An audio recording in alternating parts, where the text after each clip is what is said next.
right, welcome back into another episode of Indiebnb. Today we are joined by the band Melt out of the west coast of Canada, west side. Boys, how we doing this today? Yeah, good. Thanks for having us, guys. Yeah. Of course, of course. Well, of course, we were joined by Jamie, Chris, Ian, and James. All of them from the left to right. And so we'll meet each of them during this interview here. But guys, obviously excited about you guys have been touring for a new record, so you just got back off the tour, so we feeling rejuvenated after a couple weeks out, or what's the after tour life been for you? Just getting over the post tour hangover, I'd say. Now I think we're just off the road a week, so just had a week of R&R, and kind of settling into a different schedule. It's definitely a mental shift, I would say. So takes a little while to kind of get back into it, but Eating home cooked meals is a big one. Oh, yeah, That's good. When y'all were on the road, were y'all eating a lot of out? Like, what was your go-to on the road food?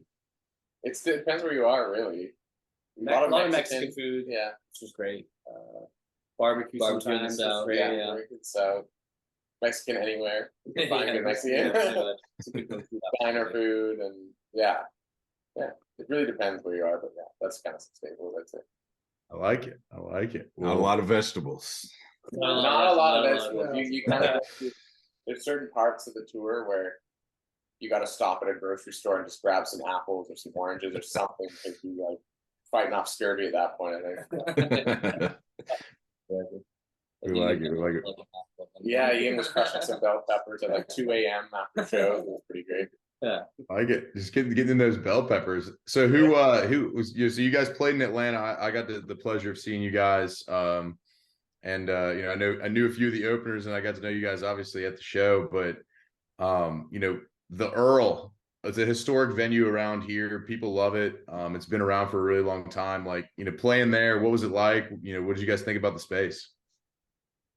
It was a good show, I didn't actually know there was a big history behind it or anything, but we liked the show a lot. It was a fun venue, and it was the room was cool. It was a good lighting in there, I thought, so it had a good kind of vibe, and it was a nice big room for that size venue. It was a nice wide big room, and it was a great green room, which we always liked, and it's good food too. We got fed, so can't complain. Yeah, that's true. The Earl's always got some good stuff cooking there. So you guys, speaking of your live setup, you guys had a projector. We had some, everyone's got their own little station, it seems like, for you guys. So what's the, obviously, if you've listened to Melt, there's a really unique sonic sound. So, whenever you're recreating that live, is that important to have everybody have their own little synth station to, play around? I mean, it's just sort of, since the records are recorded, not as a live off the floor project, it's sort of a studio album project. We have to figure out creative ways of spreading out the layers and sounds so that any one of us could be doing a certain moment at any given time in the song. So we just kind of have some MIDI keyboard laid out across the stage, so when we go through the progression of each song, someone might have to jump in and get some samples figuring or keyboard sounds going, or it's just sort of a way of having us all be able to take a piece of the pie at any given point. So that's pretty much what it is. It's just sort of figuring out a new way of playing the songs live for the first time, actually, when we're doing them live. How many dates did it take to really where everyone kind of figured out, all right, this is my part now, I'm going to be on this one? Was there a lot of rehearsal prior to the tour that really kind of worked that out, or? Yeah, pretty dialed in beforehand. Yeah, we don't want to be on stage, and we have enough technical stuff to worry about on stage that I think we have all our at least parts kind of figured out. But no, there's a lot of prep time for this kind of show. Yeah, definitely. Most of the effort was just building the live session out in Ableton, and then figuring out what we want to play, and then doing that infrastructure wise, and then practicing. And sometimes when we do set aside the rehearsal time, it'll be some small adjustments where it's okay, it doesn't make sense for me to. Maybe this song I'm playing guitar a lot, so maybe Ian's got to get on that synth part, or maybe James has to go from synth to guitar there. So what makes sense? And then you'll be adjusting. You kind of have an idea, and it's always different from who plays what on the record too, which is interesting. So you switch it up, and then once you're in the room, you're kind of working through it. You got to kind of go with what makes the most sense too, because sometimes Chris or James Green will be juggling like 3 or 4 things in one song. It's like, okay, this just doesn't make sense. Like Chris got to focus on singing at that part, or maybe we'll put a stick on a pad for something that makes more sense there, or whatever. Did y'all find yourselves,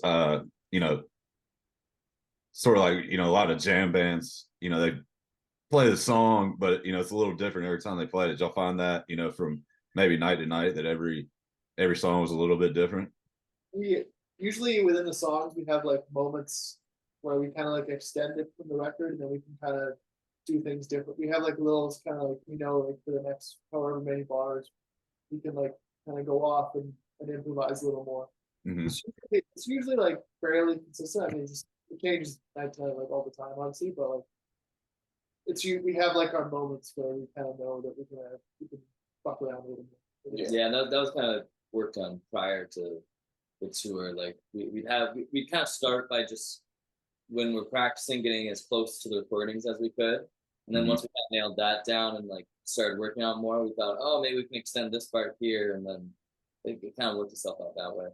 Yeah. So the songs are definitely different than from the record.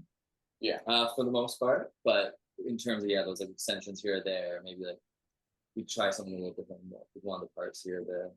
We're we're not both not like jam. We would need like yeah. people on stage to be able to be like truly free flow. Yeah, I think we try to make it like a new experience from what you experienced when you listen to the record. Like obviously it sounds a bit different, but we want to give ourselves some freedom to give the people who come to live shows a different experience, something they're not expecting. You listen to a part and then they get hit with the extension on Soak My Head that you don't see coming, or another thing on Deep Water or whatever, and then you can we know when, like James says, we give ourselves those moments that we know we're going to do it, but then when we do play it, maybe like there'll be a different experimental guitar part that we try on this part, or a different drum fill, or something that's changed up a little bit.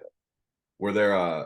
Were like every show, did y'all have like the same like set allotment of time to play, or did that change? Did y'all have like 50 minutes one night and then maybe an hour the next? Yeah, it varied a little bit. Yeah, so we had to kind of be. Yeah, we wanted to always do an hour 20, but basically it was up to the venue. If they couldn't do that, then we would have to cut it down. But we were always like, we want to do that. Our full set is like an hour 15, hour 20, pretty much. That's somewhere in between there. Mm-hmm. So when we had like no limit, that's what we play, which was ideal. We play a full set, give everyone like the full realized show. Yeah. And then I would say there was maybe 3 or 4 hour sets, maybe less, maybe only 2 or 3 hour sets, and then a couple where it's like an hour 15, you have to cut 1 or 2 songs. So most of the time I'd say we varied the set sometimes. Like if sometimes like we'd be talking to a fan before the show, and maybe like I'm obsessed with this song, like I need you guys to play it, and we maybe hadn't planned on it before, and we'd throw it in. Yeah. Sometimes we throw a song in, and we had maybe 2 or 3 we would mess around with. We throw one in for the show, take one out for that show, take one out for that show, throw that one in, and then maybe 2 or 3 shows we just played all of them. So it was nice to finally have a tour where we had enough of a library to be able to actually change our set night to night and keep it like a full hour 20. Yeah, it's annoying when you have that and then you have to cut down to an hour. That's when it gets to be like, oh, now we're making cuts that we really don't want to make. But it's nice to have the freedom to kind of mix it up. Yeah. For you guys, like, obviously it's a grind. How many cities and states was it? How many cities was it for this, particular tour that you guys just got off of? 18 on this one round. 1 in Mexico, 2 in Canada, and then the rest of the states. 15 in the States. Wow. Okay. Well, for you guys, I mean, like, what was, I always like to ask them for some tour stories, but what was something that jumps out at you as immediate tour memory? Like, if we go back, like, if we look back on this tour in 5 years, like, we're gonna remember that moment. Like, what was? Did you guys have one of those? I think we can all agree on Mexico City being one of those places and like experiences that's like that. It was like, on stage in Mexico, hearing the feedback of the crowd, like to songs was. It was like another, totally different extreme fan down there. Like, not a lot of it too. Yeah, you could hear a different culture than in North America, than in America and Canada. So it was just like, it was pretty exciting and quite wild show. Yeah, we definitely had experienced anything like that before. No, like we got fans in the States and in Canada, but like They were like fanatics. Fanatic, And you could hear like the screen piercing through your in-ears in the middle of a song was something new that I was like, holy. Yeah. It's different. Love that. What was, you know, again, did y'all play a specific venue there that was like this is sick, or like how big was the space in comparison? pretty big. Yeah. 40 Indie Rocks, it's I called. think it's like this with the balcony. I think it's like 650, 700 cap, with the full balcony and everything. And it's like seems like the place to play for bands our size, indie bands, you know, particularly, and some pretty big bands play there too when they opened up all the balconies and stuff. So it was a cool venue. It was definitely really cool, and they treated us really well, which was always nice. Yeah, they picked us up in the airport, put us up in the hotel and all that, which is big, like never happens in the States. Wow, that's awesome. Treatment. Yeah, fulfilled our rider, meal voucher. Yeah. We had a good dinner. Yeah, it was great. Took us up for coffee at like 2 a.m. afterwards with the car. Like, yeah, It's fun. It was good. That's awesome. Well, you know, we want to get into a song spotlight and kind of understand a little bit about your writing process, what that looks like, and how, you know, how does something come together? You know, we picked "Do You Ever Wonder?" It's one of the, you know, ones of y'all's newest album, and so wanted to understand, you know, each part to that song. You know, how did it become from nothing to something? You know, and where did it start from? So I can talk about the start for that one, I guess, because this was like a pretty old, the original, like, basically I just had a demo of the verse, like before the like drop off where it's like the main melody of the verse, like that main like pulsing synth and bass line and the like vocal that goes through that sidechain LFO. Yeah, that is like a pretty old little demo, I guess, from like, I don't know how long ago. It must be like 2018 or 2019 or something, like during making Swim Slowly, I'm assuming, or during mixing Swim Slowly, I think. I'd honestly have to check. But yeah, I had that. I kind of liked it. I thought it was fun and felt good. And I think soon before we were going to go to the cabin, started like developing stuff like that. And had the idea of like changing the synth sound and just making the verse just like almost an underwater-y feeling version of the main original idea. So then we just kind of had that as like a verse idea, and then like switching between that and the main like line thing.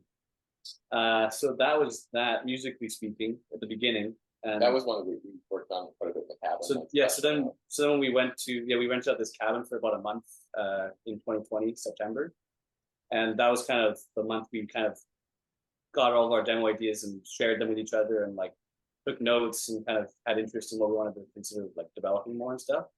So that was one of those ones that I played out, and I think they'd already heard it before, but we heard it again, and we all liked the general vibe and stuff of that song. So it didn't have any like change though. So we basically, that was one of the songs where we went from demo stage to playing in the room for real together, and then actually improvising change ideas on the fly together. I think we came up with the vocal melodies for the killer part of the verse as well. That too, yeah, that's true.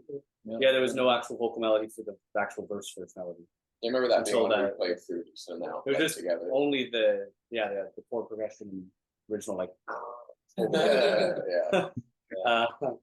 So yeah, that one was actually cool. That was kind of a unique one in that way for this album. It really was fully half free and then really finalized and finished together as a band in the cabin. So yeah. I remember all three, like us, me, Jane, and Chris here, like, because the way we do it is like we usually work out like the vocal melodies like almost to a syllable before we actually write any words to it. So I remember the three of us, sometimes what we were doing for a few of those songs, like when we were just kind of stuck on melodies, just like the three of us sat in front of a computer with a mic and just like we're improvising like gibberish vocal ideas all together until like, oh wait, what do you do? Like hit record, and then like until we kind of pieced together what eventually became like the, I don't know, not the chorus, but the B section of the song. Yeah, I remember that. Yeah, I remember that. Sure. We did that for a few songs, and that's always starts with mostly gibberish vocal sounds, just like purely just getting some kind of melody to flow out, and scrambled eggs, right? Typically, then go from there more. Basically, yeah, that's how I usually work, and I think that's how most of us work. Sometimes there'll be a line that pops through too, and then it's like, oh wow, almost space it from that a bit.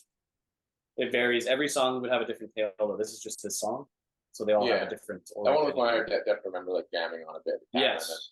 I remember the guys going for a dip one time, and I guess I just didn't feel it at the time. And I remember messing around with like some phaser on like cymbals, like in that chorus part. I was like, oh, this would sound sick, like just washing with that big synth, and the breakdown just like, especially the end part where it gets like kind of with the two melodies going and gets super intense. It kind of jumps up, and I was like, oh, it'd be really sick to put some phase on the ride and just messing with like some Valhalla myself, knowing I do like some drummer on Valhalla. You know, it was fun. It was fun messing around with it and building that chorus, building on what Chris had brought there.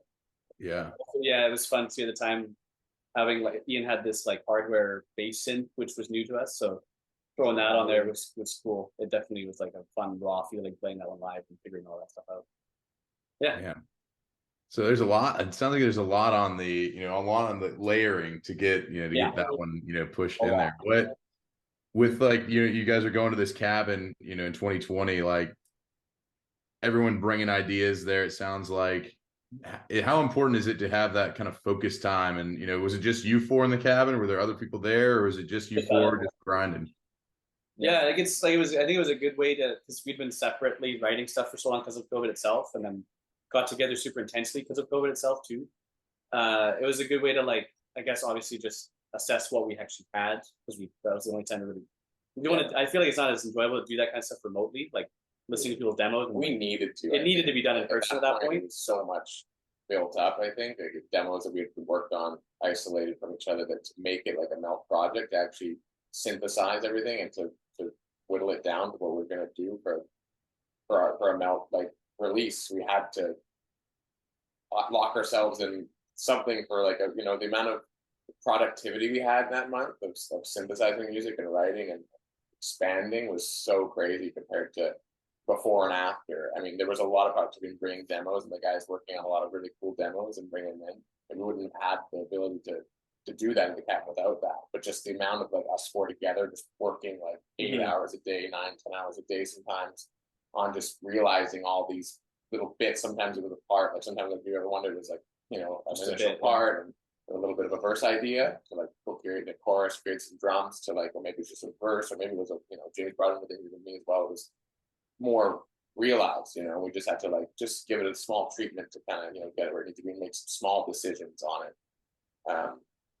I think it needed to, like, we needed something that COVID like separated us and made us have all these things that we needed to really synthesize together. So we kind of, and we also, like, safety wise, like we didn't want to bring, it was in the peak of COVID in a sense, so we didn't want to bring any risk to our families. So we couldn't just meet up here at the basement studio we had and go back to our houses, and we had to, if we're going to isolate, we had to isolate together, and then we'd be obviously safe to go back home after that. So we don't have it. So, yeah. We're literally isolated.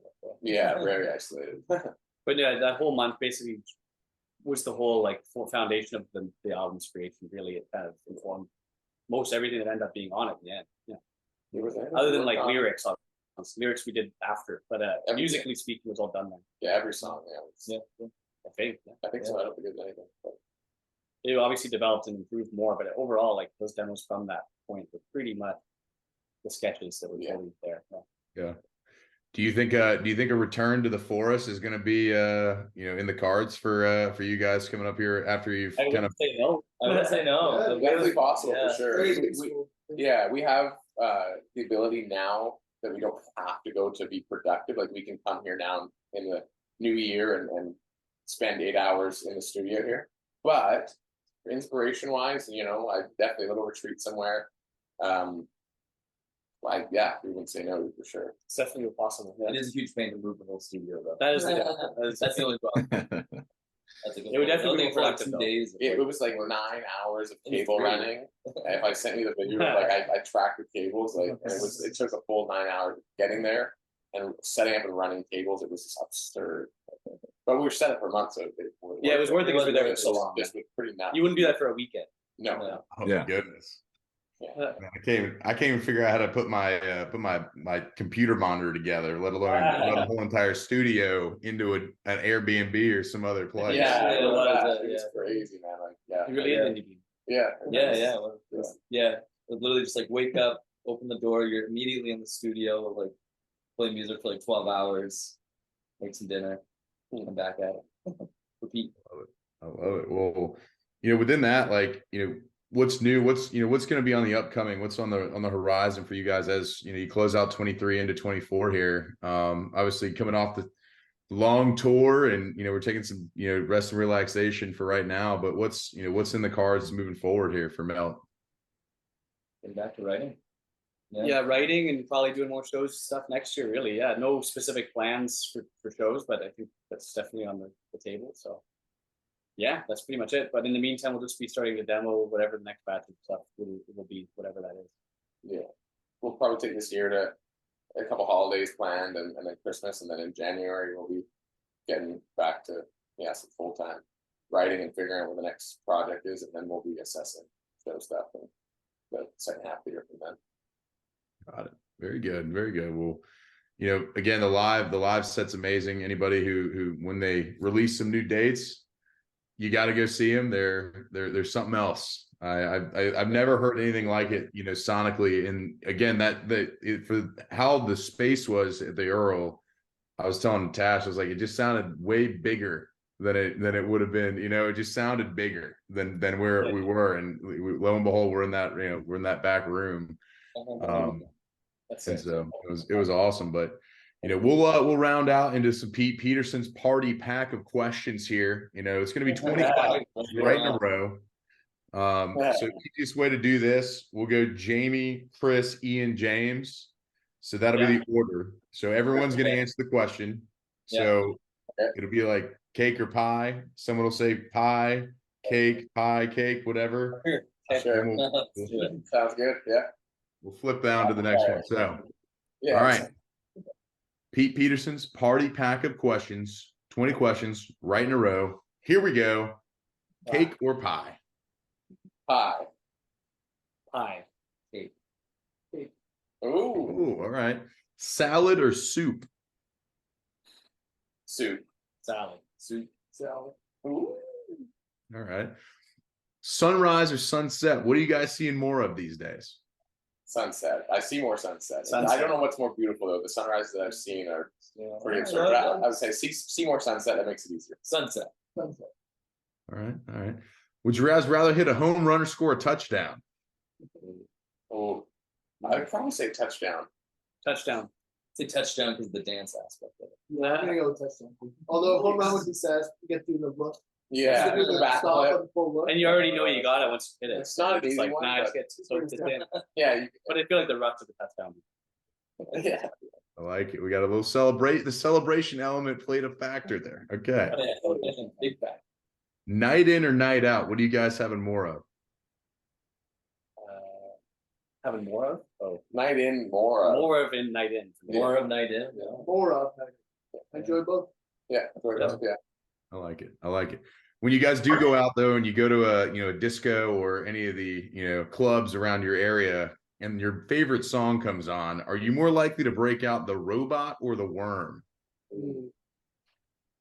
Probably a robot, because I feel like I could rip my shoulder out of its socket if I tried the worm. I can't. I get too old for that now. I can't do either, but I would be better at the robots. Let's see if I can do it. Robots, my dancing would be more robotic. Worm is much more interesting.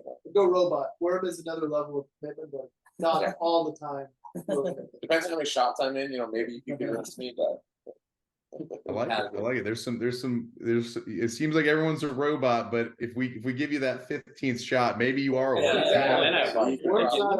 No, Worm's more interesting, so I would like to do the one. I like it. When you guys were at your Mexican spots throughout the whole tour, was the go-to appetizer guac or queso? Guac. It was guac. Squawk, yeah.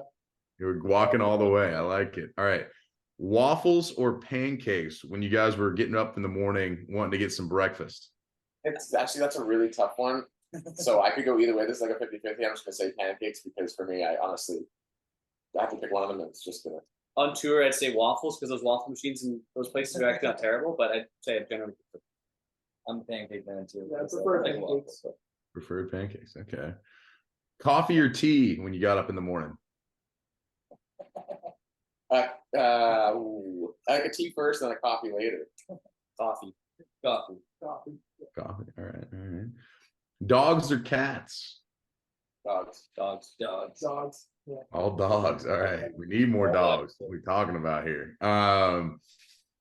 Ninja or a pirate? What do you like more? Oh, that's tough. That's tough. That's a tough. It's like what would we be, or what do we enjoy? What do you identify as? A ninja or a like pirate? pirate. I would say pirate. So I'll go ninja, but it's tough. Yeah, scallywag. So I guess pirate. Yeah, go pirate. Pirates got more personality. It's Ninja's more whole fun. thing is being like, and they get drunk and stuff. So. Yeah. There you go. And they're on the boat. Yeah, on the boat. Yeah, I love being on the water. It's on a boat. What kind of lifestyle? That's true. Yeah. All right. Gatorade or Powerade? Whenever you guys were hungover or needed a refuel for the next show, what were you drinking? I'll just go with Gatorade. Powerade. I prefer Right away. Powerade. Yeah, I already know. I just say Gatorade, I guess. the Costco sport drink guy. Oh, Costco. Oh. Either. We haven't got a brand endorsement from either one. So Hey, I know. We don't either. Yeah, well, If I could get a deal, I'd be going. I agree with that. Yeah, whoever's willing to, cough it up. Yeah. Toast or bagels? Ooh, if it's a good poppy seed bagel or like an all seeds bagel, like I'd probably go bagel, but good toast is good too. I go bagel. If I had to pick bagel, Thrown on the Yeah. line. Bagel. bagel. Bagel. I never think that Bagel. way. It's weird. All right. Chips or pretzels? If it's the right kind of chip, I have to say chips. But I love Chips. pretzels. Like if it's a bad chip, I'll choose pretzels. But What's a bad chip? well, like if it's like a regular just salt and pepper chip, I'll probably go pretzels. But Really? if it's like a jalapeno lime, like this chip. Now, if we're talking like a fluffy pretzel, like Oh it's yeah, baked, true. like, Then go it's with that, but I like pretzels. chip. Yeah, I'll go chips for make it easy. It's I like it. It's important stuff. We gotta get down to brass tacks. Fries or tots? What do you prefer in there? Fries, tots. I'm always kidding. Depends. I think overall fries. Overall fries. I like it. Oh, yeah, I love fluffy tots. on the other Tots side. are awesome. I go tots. I don't get A good top is hard to beat for sure, but I think it's fries more consistent. Yeah. After a long night, are you more likely to watch a television show or a movie to kind of relax? Television show. Yeah, I would say yeah. Oh, yeah. Just for a long night, the commitment. Yeah. Television. I gotta get invested on it. Yeah, it's too long. TV. I like it. Movies too long. You gotta All right. remember that. Are aliens real? Yes or no? Statistically, I'd say they gotta be. Yeah, I'd say theoretically yes. Physically, proof-wise, I can't say I know that. So. Commit, man. Commit. Yeah, I'm gonna say like I don't know if we'll ever be, but They must be something they're out out there. there. So You gotta okay, so yes. I feel like y'all are putting out some sonic sounds to these guys, though. Yeah. We'll get it. like- You guys are calling the aliens. Y'all are bringing them in. Yeah, whoever's got those radio waves, whoever's in charge of That's sending true. those out, let's get some melt on the radio waves. What That's happens? the radio we should be focusing on. Yeah, exactly. That might be the key. we need a direct line to Tom DeLong. Yeah, that's true. So, yeah, I will work on that. Fully. Love it. Really? I didn't know This guy's off. He's right. Is Bigfoot real? that. No. No. I would say no. I'm gonna say maybe in the past. Maybe all the Bigfoots died out.